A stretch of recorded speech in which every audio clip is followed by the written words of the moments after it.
Speaker Mike Johnson faces one of the biggest tests of his leadership as the House prepares to vote on a government funding extension that relies heavily on Democratic support. Johnson, who is under pressure from both ultraconservatives and moderates within his party, is pushing for a stopgap bill that will fund the government until December 20th. This sets up a potentially dramatic showdown over spending just before the Christmas holiday. Johnson's funding plan does not include the controversial Safeguard Voter Eligibility Act SAVE Act, which former President Trump had been advocating for as part of any funding package.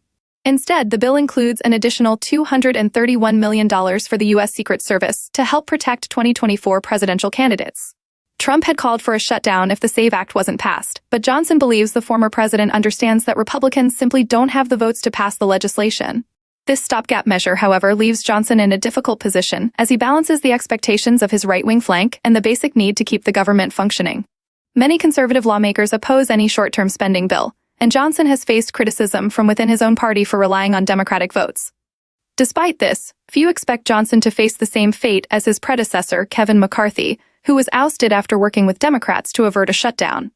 Johnson's relationships with his conference and his promise to avoid another massive omnibus bill at year's end have bought him some time. But it remains to be seen if he can navigate the coming weeks without further internal divisions. With the November elections looming, Johnson's ability to lead the House GOP through the budget crisis will play a significant role in determining his future and that of his party.